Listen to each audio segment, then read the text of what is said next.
Salut à tous et bienvenue dans cette nouvelle vidéo où je vais vous partager mes analyses Ligue 1 du week-end. Donc juste avant de démarrer cela, je vous invite grandement à rejoindre le canal Telegram sur la Ligue des Champions. On continue de prendre du bénéfice sur la méthode Boost. On vous a envoyé à l'heure où Tadic buteur coté à 2,50, Ajax marque en premier. Donc voilà, on continue de prendre du bénéfice sur la méthode Boost. Il y a également eu du gain en VIP. Donc n'hésitez pas à rejoindre le canal Telegram. Vraiment, cette méthode Boost continue de nous faire prendre du bénéfice. Donc là, on part directement sur mes différentes analyses sur les matchs de Ligue 1. Donc je le rappelle, c'est des vidéos où je vous analyse tous les matchs, je vous donne mon ressenti. Ensuite, je vous conseille un pronostic que vous pouvez effectuer ou ne pas effectuer, mais moi, pour ma part, je choisis que un ou deux pronostics dans la liste que je vous propose. Donc le premier match, ça va être le Montpellier Hérault qui va recevoir le Stade Rennais.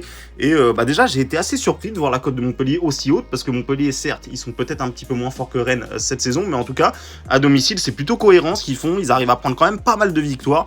Et surtout, ils peuvent compter sur le retour de TJ Savanier qui avait manqué, qui était absent ces derniers temps.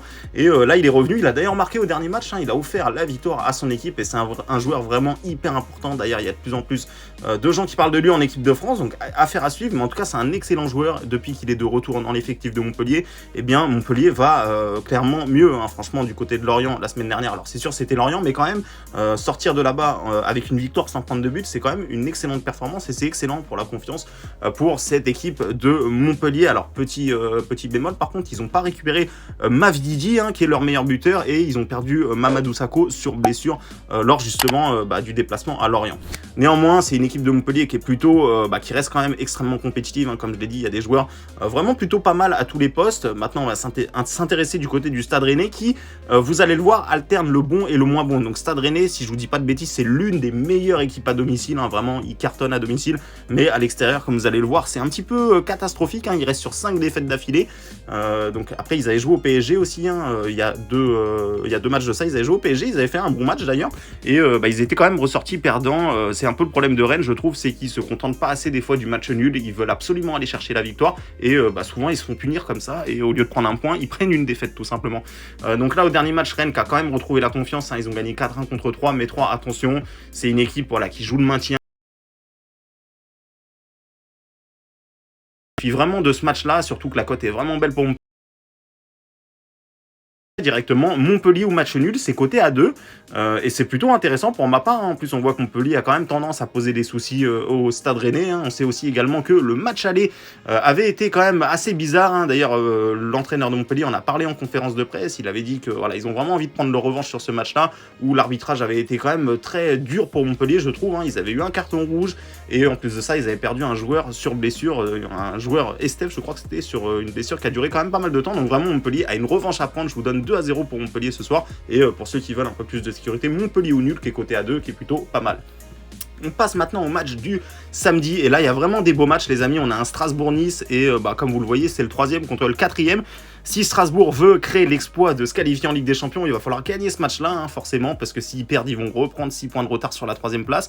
Maintenant, Strasbourg, je pense que s'ils se qualifient en Ligue Europa, je pense que ce sera déjà excellent pour eux, mais faut pas s'en priver. Là, ils sont que à 3 points du podium, et c'est plutôt surprenant. On a une équipe de Nice de l'autre côté qui a gagné le dernier match contre Angers 1-0. Alors, j'ai pas trouvé que c'était si performant que ça. C'est sûr, ils sont restés solides en défense, et ils alternent un petit peu le bon et le moins bon. On le voit, ils ont une victoire, une défaite, une victoire, une défaite. Ensuite, il y a eu la qualification en Coupe de France qui, pour Nice, va être quand même une belle chose à jouer. D'ailleurs, ça arrive très vite, si je vous dis pas de bêtises, c'est juste après ce match-là, contre Versailles.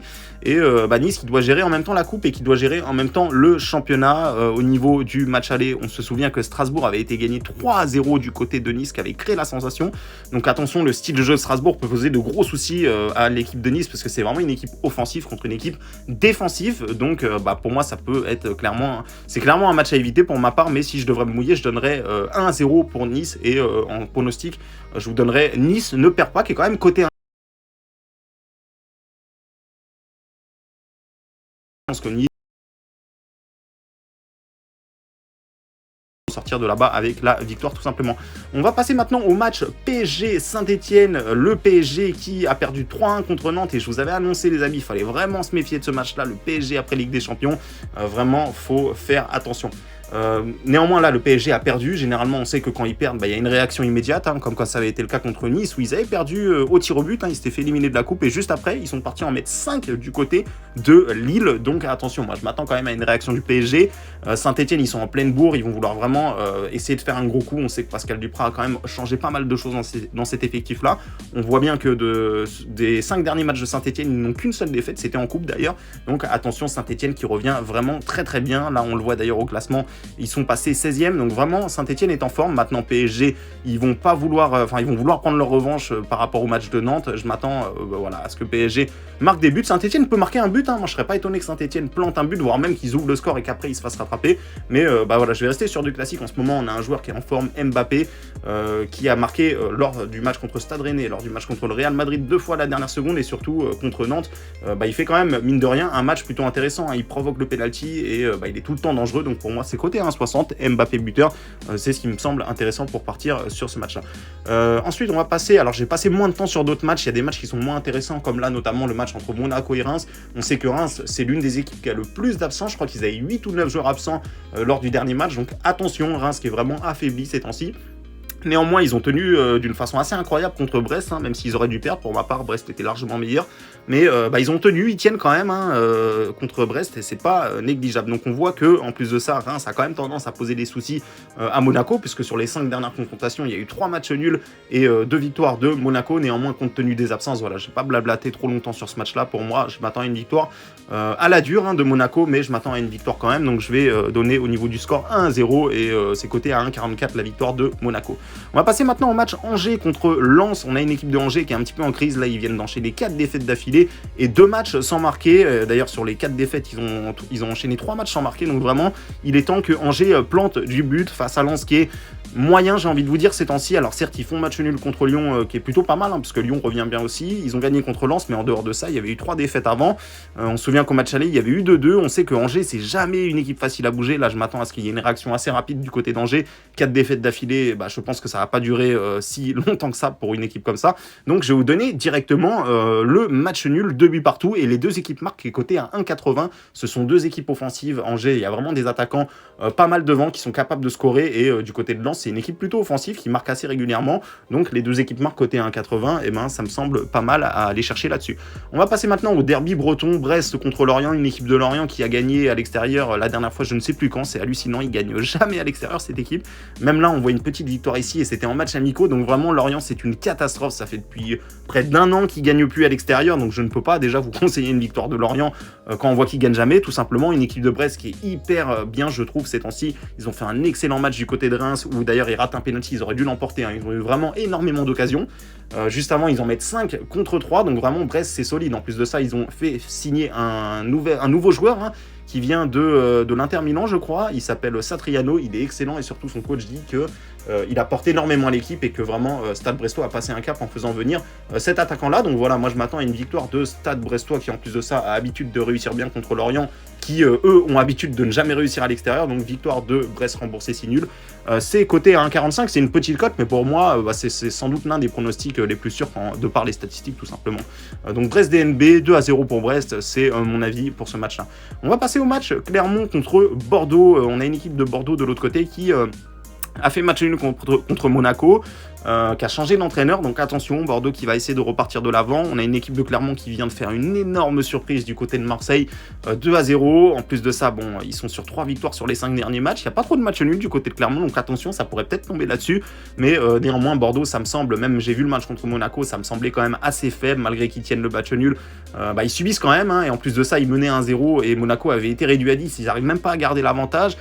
Donc pour moi, Clermont me semble un petit peu plus en confiance de par leur victoire à Marseille, et un petit peu plus talentueux. Donc je vais vous conseiller Clermont DNB. C'est coté à 1,40, c'est sûr, c'est une petite cote. Moi je la jouerai pas parce que c'est vraiment trop petit comme cote, mais c'est vraiment ce que je vois là-dessus. Pour moi, Clermont devrait pouvoir éviter la défaite face à Bordeaux. On va passer maintenant au match Metz contre Nantes, et alors celui-là, je m'en méfie énormément, parce que pour moi, c'est sans doute le match le plus dur à pronostiquer de cette journée de Ligue 1, parce que Nantes vient d'en mettre quand même 3 du côté du PSG. Ils sont en excellente forme, vraiment. Nantes, c'est incroyable ce qu'ils font en ce moment. Metz, de leur côté, ils ont fait quand même match nul du côté de Lille au dernier match. Hein. Je vous l'avais d'ailleurs annoncé. Antonetti qui a été exclu, qui a été un petit peu violent vers la fin du match.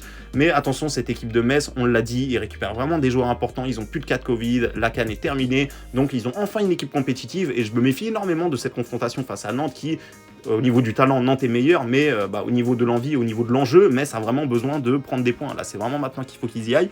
Et là, à domicile, c'est surtout ce genre de match-là qu'il ne faut pas lâcher. Donc, c'est compliqué. Nantes qui est en pleine bourre, Metz qui a besoin de points, qui récupère son effectif, etc. Moi, quand j'analyse les dernières confrontations, je me rends compte que très souvent, et vous pouvez regarder vraiment très régulièrement, il y a moins de 2,5 buts lors de cet affrontement-là. Donc, je vais vous conseiller ça, tout simplement, étant donné que ça passe quasiment à chaque confrontation. Donc, un partout en score exact et moins de 2,5 buts, c'est coté à 1,56, mais comme vous le voyez, ça passe vraiment quasiment tout le temps. Ensuite, on va passer au match 3 contre l'OM. Celui-là aussi, j'ai un petit peu du mal à le dire parce que je me dis que les Troyens vont bien finir par se réveiller. Face à l'OM, ça va être compliqué. En plus de ça, l'OM, qui, on l'a vu, a perdu contre Clermont, donc ils vont vouloir tout de suite remettre le bleu de chauffe, tout de suite reprendre les points qu'ils ont perdus. Et face à 3, je m'en méfie, comme je vous le dis. Voilà, il y a eu certes une défaite, il y a eu 2 gros scores. Là, ils viennent de perdre 5-1 et 4-1, donc à l'extérieur. Mais attention, 3 cette fois, ils sont à domicile. Marseille est bien évidemment plus fort, mais attention aux Troyens qui vont finir par se réveiller. Donc ici, je vais vous conseiller le 1 but partout, nul remboursé si l'OM, c'est coté à 1,60. Comme ça, s'il y a match nul, ce pronostic-là sera gagnant. Et si l'OM venait à gagner sur un gros score, comme c'est tout à fait possible, ils peuvent très bien gagner 3-0, eh bien vous serez remboursé en faisant ce pronostic. On va passer maintenant au gros match du dimanche soir, le gros choc, et on va terminer là-dessus, Lyon contre Lille. Lille qui a été décevant, je trouve, contre Chelsea. Alors certes, ils perdent 2-0, c'est ce que la plupart des gens voyaient, une victoire par 2 buts d'écart de la part de Chelsea. J'ai trouvé que sur ce match-là, ils ont été vraiment en dessous, ils étaient lents, ils étaient un petit peu en retard. Alors c'est sûr, Chelsea est beaucoup plus fort, c'était un énorme choc pour le LOSC. Mais je suis déçu, je m'attendais à ce que Lille propose plus de jeu, aille un peu plus vers l'attaque. Et j'ai trouvé que Lille était là un petit peu en essayant de se dire, on va essayer de perdre le moins possible pour garder nos chances pour le match retour. Et je trouve qu'ils n'ont pas tout lâché au niveau de l'attaque pour essayer d'aller marquer ce petit but. Néanmoins là, ils vont jouer contre Lyon, c'est l'un des matchs aussi les plus importants de l'année pour eux, on le voit. Si Lille venait à perdre ce match-là, ça va être très compliqué d'aller chercher l'Europe. Surtout, c'est vraiment au niveau de la cote que j'ai envie de partir sur Lille. Alors certes, il y a eu le déplacement à Chelsea pendant que Lyon n'a pas eu de déplacement cette semaine, n'a pas eu de match à jouer, donc au niveau de la fraîcheur physique, il y aura forcément un avantage pour Olympique Lyonnais, mais au niveau au niveau de l'affrontement contre Chelsea, ça peut rendre plus fort Lille tout simplement parce que jouer contre une équipe comme Chelsea et derrière jouer contre une équipe comme Lyon, pour Lille, à mon avis, ça sera plus facile d'aller marquer des buts là-dessus. Et en plus, moi je me souviens surtout du match aller où il y avait eu 0-0, mais Lille aurait mérité de gagner, c'était créé plus d'occasions. Donc pour moi, voilà, je fais confiance à l'équipe de Jocelyn Gourvenec pour aller chercher au moins un nul. Lille ou match nul, c'est coté à 2,10, c'est plutôt intéressant. Je vais d'ailleurs peut-être l'envoyer celui-là à suivre sur Telegram pour ceux qui veulent. Et en score exact, je vais vous donner le 2-1 pour Lille qui ferait vraiment du bien à cette équipe et qui serait récompensée de la bonne saison qu'ils font. Alors au niveau du classement, ils font pas une bonne saison, mais au niveau de la Ligue des Champions, ils sont quand même qualifiés en 8e. Il faut pas leur retirer ça et ça leur a pris un petit peu de points au niveau du championnat, je pense. Donc voilà, pour moi, Lille est en mesure de faire un résultat du côté de Lyon. Donc voilà les amis, c'était une vidéo un petit peu plus longue. J'espère qu'elle vous a plu, j'espère qu'elle va vous servir à encaisser. Et encore une fois, n'hésitez pas à suivre la méthode Boost, à suivre les pronostics que j'offre en public sur mon canal Telegram. Vous avez le lien dans la description. Et surtout,